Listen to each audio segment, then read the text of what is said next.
qué tipo de contribuyentes pueden aplicar al mecanismo de pago de obras por impuestos. Miren, eso es algo nuevo que lo estableció la ley 1819 en el artículo 238. Artículo 238, ley 1819 de diciembre del 2016, requiere reglamentación y el proyecto de decreto apenas lo publicaron la semana pasada, en octubre 10 del 2017, o sea, hace ya unos 15 días mejor. Entonces, ese artículo 238 es bastante extenso, un artículo larguísimo en el Estatuto Tributario. No es en el Estatuto Tributario, quedó solo dentro de la ley 1819. Entonces dice obras por impuestos, y el primer inciso, que de pronto es el más importante, dice las personas jurídicas contribuyentes del impuesto sobre la renta y complementarios que en el año o periodo gravable obtengan ingresos brutos iguales o superiores a 33.610 VTs, que eso da más de 1.070 millones de pesos actualmente, podrán efectuar el pago hasta del 50% del impuesto a cargo. Impuesto a cargo es el resultado de impuesto neto de renta más impuesto neto de ganancia ocasional. Eso es impuesto a cargo. Entonces, podrán efectuar el pago de hasta el 50% del impuesto a cargo determinado en la correspondiente declaración de renta mediante la destinación de dicho valor a la inversión directa en la ejecución de proyectos viabilizados y prioritarios de trascendencia social en los diferentes municipios ubicados en las SOMAC.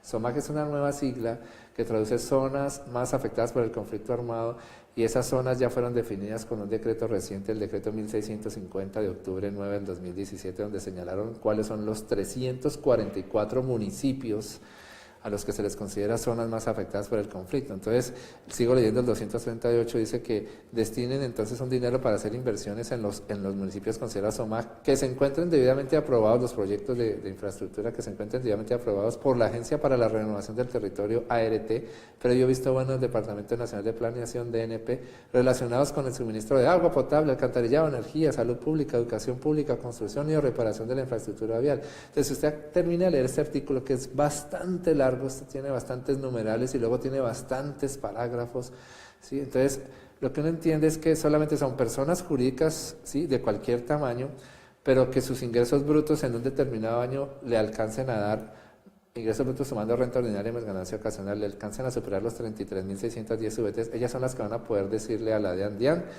voy a liquidar mi impuesto de renta de este año, pero el 50% del valor a pagar no se lo voy a entregar a usted. El 50% del valor del valor a pagar que se origine en la declaración de renta, el contribuyente persona jurídica va a decirle a la DIAN, no le voy a entregar a usted una parte. ¿Cuál parte? La parte que corresponda hasta el 50% del impuesto neto de renta más el impuesto neto de ganancia ocasional. De todo este gran total a pagar, que ya está afectado con retenciones, con anticipos, con sobretasa, con lo que sea.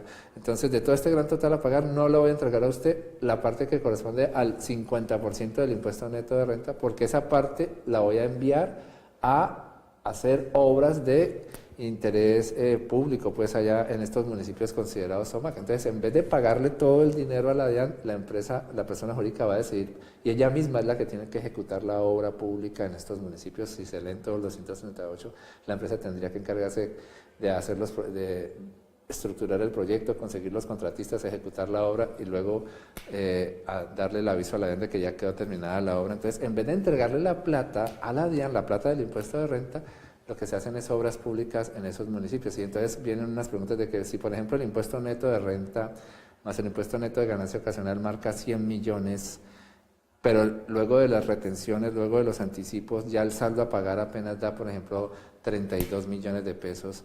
Entonces el gran total a pagar de esta persona jurídica serían solo 32 millones de pesos.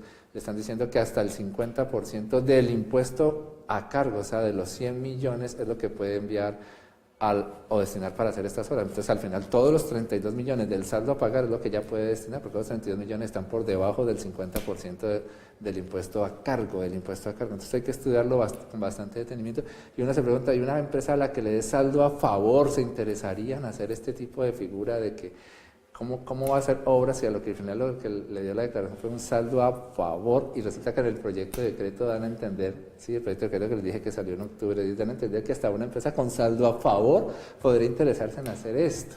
Entonces no me parece a mí lógico que hasta una empresa con saldo a favor se acoja a esta figura. Pero entonces hay que estudiarla bien, hay que esperar ya el decreto final cuando quede todo esto reglamentado, ¿cierto? Pero sería cualquier empresa ubicada dentro o por fuera de la SOMAC la que va a decidir que del saldo a pagar no le entrega una parte a la DIAN, sino que una parte la destina es a hacer obras públicas en estos municipios considerados como SOMAC, que ya les dije fueron definidos con el decreto 1650 de octubre 9 del 2017.